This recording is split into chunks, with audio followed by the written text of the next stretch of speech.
आप सभी को मेरा नमस्कार। स्वागत है आप सभी का आपके अपने YouTube चैनल टारगेट विद के। आज हम डिस्कस करेंगे एस्टेट एग्जाम 2014-15 लेवल 3 पीजीटी का जो हिंदी सब्जेक्ट से रिलेटेड पार्ट है।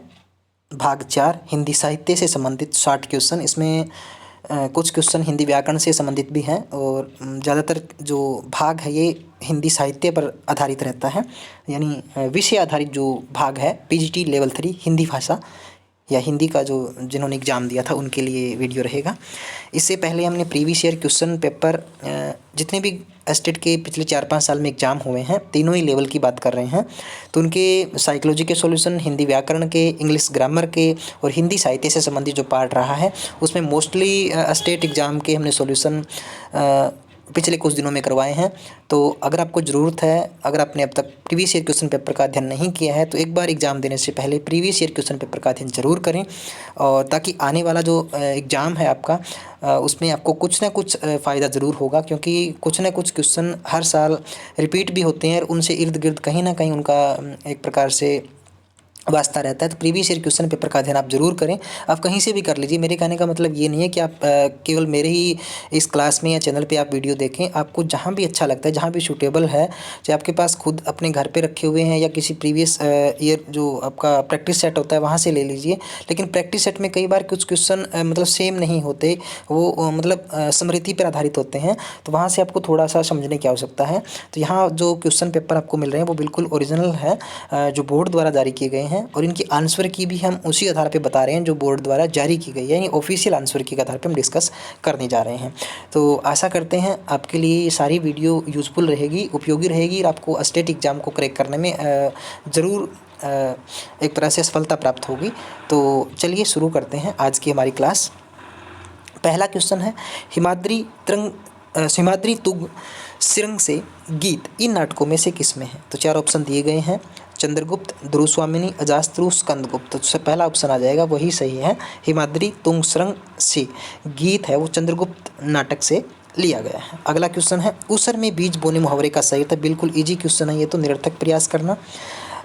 अगला क्वेश्चन है राम की शक्ति पूजा के संबंध में कौन सा कथन सही नहीं है? तो 4 ऑप्शन दिए गए हैं, ये शक्ति काव्य है, ये जिजीविषा की कविता है, ये राष्ट्रीय चेतना की कविता है, ये आत्मदैन्य की कविता है। तो इसका ये पूछा है कि राम की शक्ति पूजा के संबंध में कौन सा कथन सही नहीं है, तो ये राष्ट्रीय चेतना की कविता है, ये सही नहीं है। बाकी 3 ऑप्शन इसमें सही है। 94 नंबर क्वेश्चन है आरोह भाग 2। तो आरोह भाग 2 पुस्तक है वो 12th क्लास NCERT हरियाणा, यानी हरियाणा के जो स्कूल हैं NCERT का सिलेबस वहाँ लगता है, तो उसमें आरोह भाग 2 पुस्तक लगाई गई है। आरोह भाग 1 +1 में है, आरोह भाग 2 +2 क्लास में है। तो एक बात और मैं आपको बता दूं कि जितने भी लगभग आप 6 से मैं कहूँगा 6ठी से 12वीं तक की जो हिंदी की पाठ्य पुस्तक है उनकी जितनी भी रचनाएं हैं, चाहे वो पाठ से संबंधित यानी गद्य भाग है या पद्य भाग है, उनके कवि और कविताएं उनसे संबंधित एक बार जितने भी लेसन है उनके रचनाकार हैं उनसे एक बार ज़रूर रूबरू हो जाएं, क्योंकि लगभग 7-8 क्वेश्चन तो डायरेक्ट वहीं से उठा लेते हैं। लगभग आपको 100-150 आपको सिर्फ पढ़ने हैं, सिर्फ नाम, उनके पाठों के नाम, उनके रचनाकार पढ़ लीजिए तो डायरेक्ट वहाँ से 7-8 क्वेश्चन आ जाते हैं। तो ये वहीं से उठाया गया डायरेक्ट क्वेश्चन है +2 क्लास से। कविता के बहाने जो कविता है उसके शीर्षक के रचनाकार कौन है, यानी +2 में आरोह भाग 2 में कविता भाग में कविता के बहाने एक कविता है, उसके रचनाकार पूछ रखा है, तो उसके रचनाकार कुंवर नारायण है। हिंदी के आरंभिक उपन्यासकारों में कौन शामिल नहीं है? तो इसका सही उत्तर आ जाएगा राहुल शंकरदयाल, घुमक्कड़ शास्त्र के प्रवर्तक भी हैं ये। अगला क्वेश्चन है गुरु ग्रंथ साहिब के संकलनकर्ता थे, तो इनमें से कौन से? गुरु अर्जुन देव, गुरु ग्रंथ साहिब के संकलनकर्ता गुरु अर्जुन देव। अगला क्वेश्चन है हरिशंकर परसाई की रचना इनमें से कौन सी है? तो हरिशंकर परसाई की जो रचना है वो इनमें से कौन सी है? काशी का 80, काग भगोड़ा, अंतिम निर्णय, आषाढ़ का एक दिन। तो इनकी जो रचना है वो काशी का 80 है, ये रहेगी। अगला क्वेश्चन है थ व ठ वर्णों का उच्चारण स्थान पूछ रखा है, तो ठ व थ वर्णों का उच्चारण स्थान हमारा है जो वो दंत मूर्धा आ जाएगा, दंत और मूर्धा।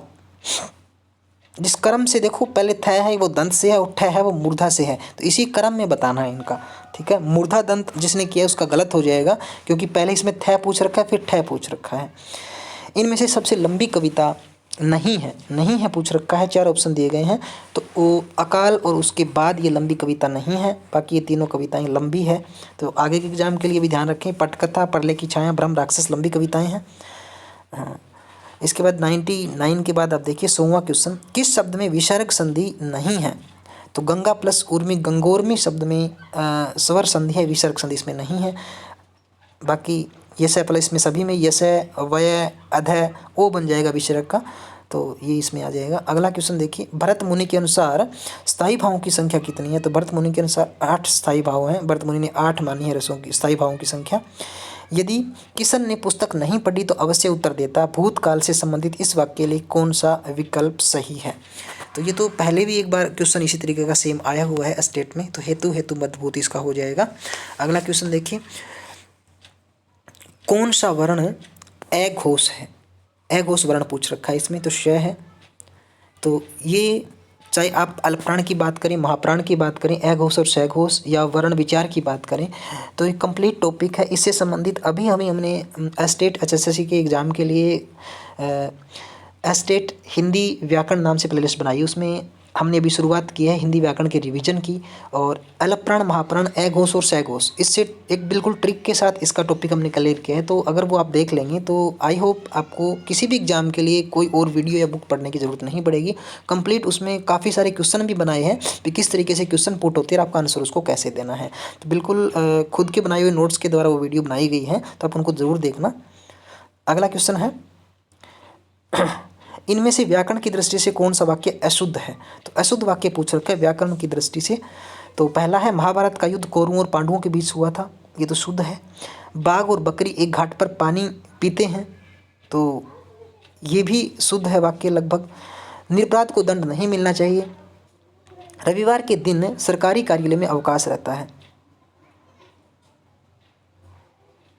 तो इसमें दूसरा क्वेश्चन भी आंसर भी ठीक है। निरपराध को दंड नहीं मिलना चाहिए, सरकारी रविवार के दिन सरकारी विद्यालयों में अवकाश रहता है। तो अब यहाँ पे चौथा ऑप्शन है, इसमें ये देखिए यहाँ पे डाउट है। तो रविवार को सरकारी कार्यालय में अवकाश रहता है, तो रविवार को दिन है, इसके लिए के दिन शब्द का प्रयोग करना उचित नहीं है।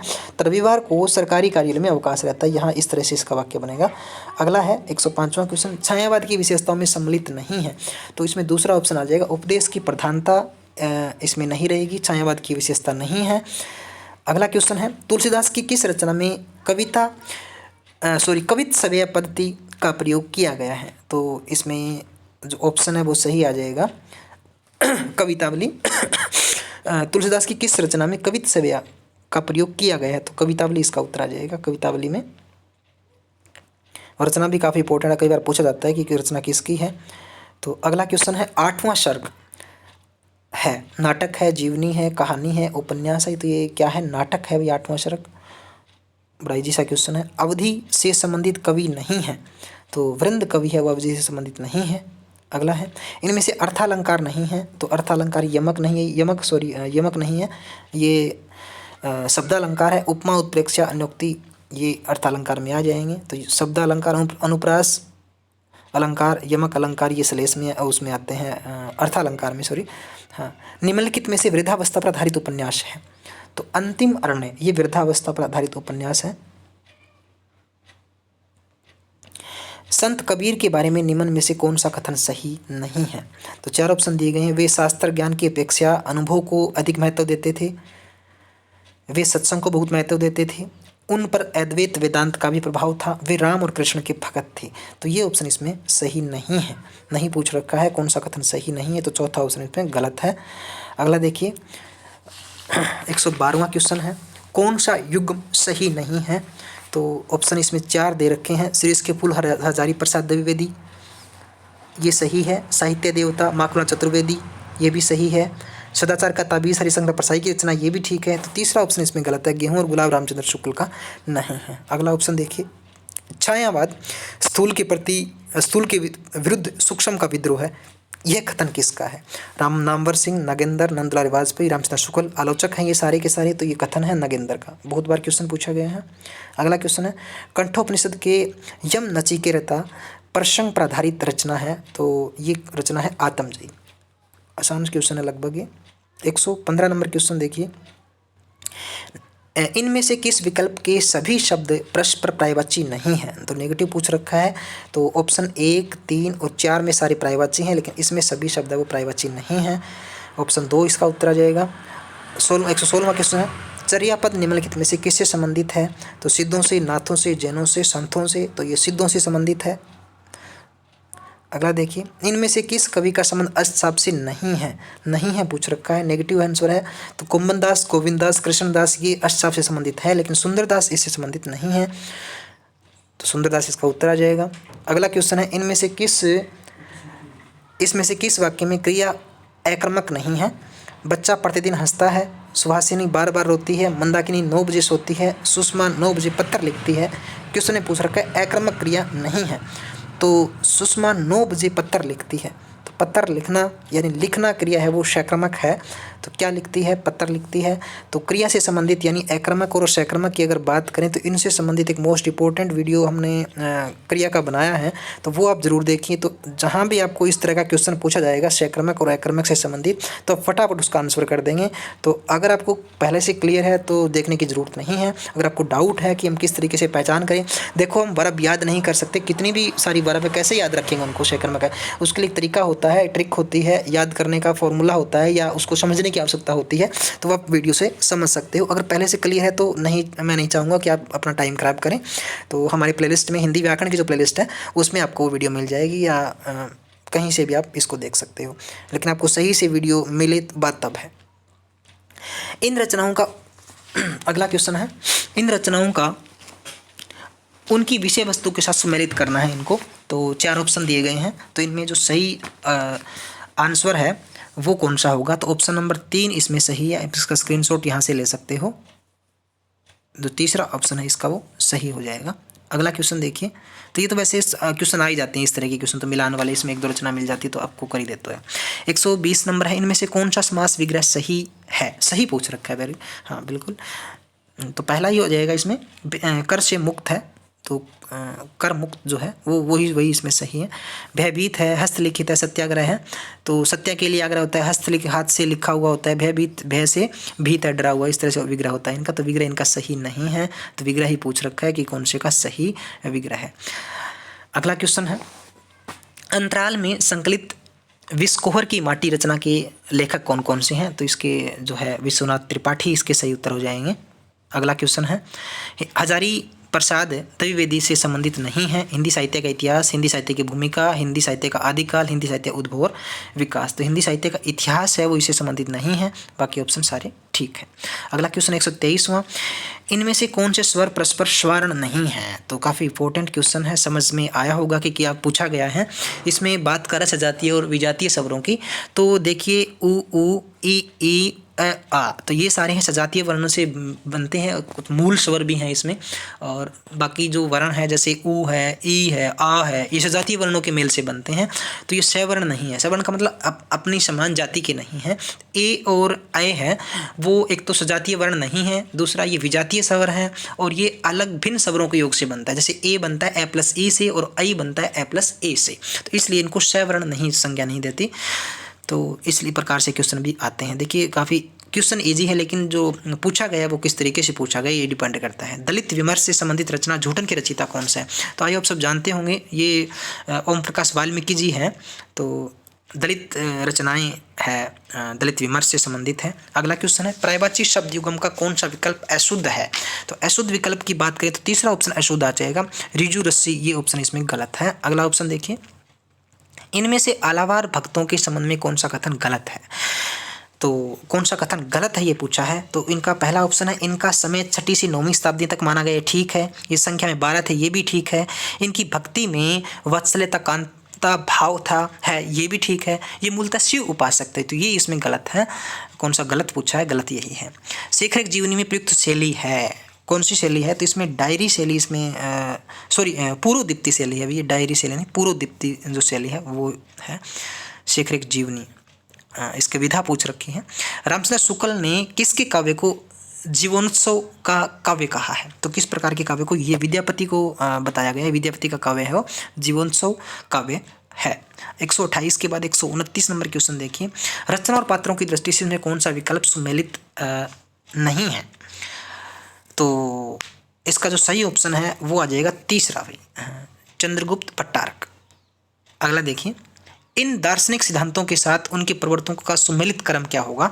इन दार्शनिक सिद्धांतों के साथ उनके प्रवर्तकों का सुमेलित क्रम क्या होगा। तो इसका जो सही ऑप्शन की अगर हम बात करें, इनके मिलान की अगर बात करें, तो पहले का आ जाएगा दूसरा, विशिष्टाद्वैतवाद रामानुजाचार्य, इसका संबंध है।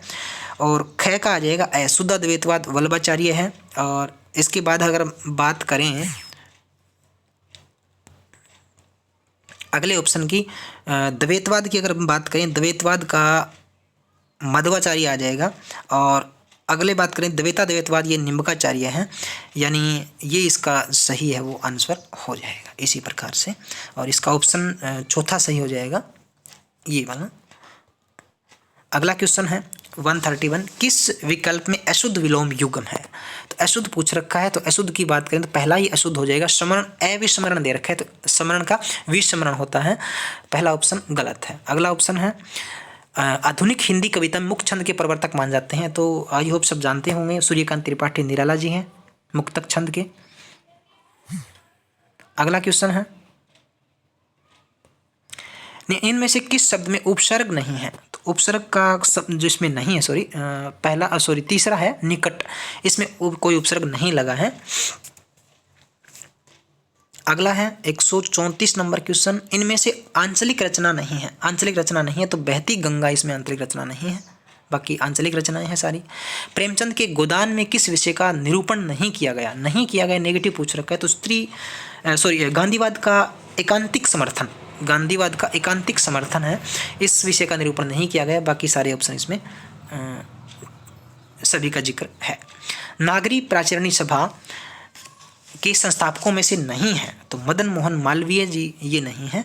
बाकी श्याम सुंदर दास, राम नारायण मिश्र, शिव कुमार सिंह ये सारे हैं। 137, इनमें से क्रिया विशेषण से बनी भाववाचक संज्ञा कौन सी है। तो पहला ही ऑप्शन आ जाएगा शीघ्रता, क्रिया विशेषण से बनी भाववाचक संज्ञा है शीघ्रता। अगला क्वेश्चन देखिए, नर्मदा अभिषेक यात्रा वृत्तांतों के लेखक हैं। तो इसका सही ऑप्शन हो जाएगा तीसरा, अमृतलाल वेगड़। अगला क्वेश्चन है, भारतेंदु द्वारा अनुदित नाटक नहीं है। तो पहला ही ऑप्शन है कर्पूर मंजरी, मुद्रा राक्षस, नील देवी, दुर्लभ बंधु, ये तो उनके हैं। इनमें से कौन सा कथन गलत है। तो गलत कथन पूछ रखा है इनमें से, तो इसमें तीसरा ऑप्शन है भारत भारती में अतीत गौरवगान है, वर्तमान नहीं है, ये ऑप्शन इसमें गलत है। अगला क्वेश्चन देखिए 141, निम्नलिखित रचनाओं को उनके संपादकों के साथ सुमेलित करना है भाई। तो इसमें 4 ऑप्शन दिए गए हैं। तो ऑप्शन के अकॉर्डिंग अगर हम बात करें, हंस पत्रिका है वो हंस है अखिलेश की, राजेंद्र यादव आएगा भी इसका, हंस का राजेंद्र यादव, तो ई है राजेंद्र यादव। तद्भव आप लोगों को पता ही है, तद्भव का आ जाएगा अखिलेश इसकी है। नया ज्ञानोदय आ जाएगा, ये रविंद्र कालिया की है। और जो आलोचना है वो आ जाएगी अरुण कमल की। तो इस तरीके से इसका ऑप्शन हो जाएगा। अगला है, कौन सा विकल्प सुमेलित नहीं है। सुमेलित नहीं है तो ये इसमें जो ऑप्शन है इसका दस्तावेज है वो सही नहीं है, ये सुमेलित इसमें नहीं है। बाकी सारे ऑप्शन इसके ठीक हैं। इनमें से रस निष्पत्ति की दृष्टि से कौन सा विकल्प सही नहीं है। तो रस निष्पत्ति आलंबन के अंतःकरण में होती है, ये सही नहीं है इसका, बाकी सारे ठीक है। अगला है, किस विकल्प में मूल शब्द से बना प्रत्ययुक्त शब्द व्याकरण की दृष्टि से गलत है। तो इसमें ऑप्शन नंबर 2 है किशोर, केशोर है, ये गलत है इसमें। तो बाकी सारे ठीक है। प्रतिभा उनमें बड़ी प्रखर है, रामचंद्र शुक्ल की ये टिप्पणी इनमें से किससे संबंधित है। तो ये दूसरा ऑप्शन इसमें बिहारी, ये इससे संबंधित है, बिहारी इसका उत्तर आ जाएगा। प्रतिभा उनमें बड़ी प्रखर थी, बिहारी जी से संबंधित है। अगला है, बिंबवाद से संबंधित है, तो जॉर्ज तुकाच बिंबवाद से संबंधित है। अगला है, अन अल हक की भारतीय अभिव्यक्ति है, ऑप्शन नंबर 3 इसका तत्वमसी। अगला है 148, निम्न में से लेखक और उनकी रचनाओं से संबंधित कौन सा विकल्प सही नहीं है। तो 148 का दूसरा ऑप्शन आ जाएगा जिनेंद्र दादा कामरेड। 149 भारतीय नवजागरण की शुरुआत कहाँ से हुई थी? तो इसकी बंगाल महाराष्ट्र से शुरुआत हुई है, तो ये इसका सही ऑप्शन हो जाएगा। अगला क्वेश्चन लास्ट है, इनमें से कौन सा कथन सही नहीं है? तो नहीं पूछ रखा है, नेगेटिव पूछ रखा है। हिंदी भाषा की उत्पत्ति शोरसेनी, मागधी और अर्धमागधी अपभ्रंश से हुई है, तो ये इसका जो है वो सही उत्तर नहीं है। हिंदी की अडय उडय ध्वनियाँ संस्कृत से आगत है, यानी इनको उत्तक्षेपित वर्ण भी बोलते हैं। मगही बोली बिहारी उपभाषा से संबंध है। अवधी बोली अर्धमागधी अपभ्रंश से विकसित हुई है, तो ये सारे ठीक हैं, पहला ऑप्शन इसमें सही नहीं है। तो ये आपका पीजीटी लेवल का जो एग्जाम था उसके क्वेश्चन थे। आई होप आपके लिए वीडियो यूजफुल रही होगी, और वीडियो अच्छी लगी हो तो प्लीज़ शेयर सब्सक्राइब जरूर करें। Thank you.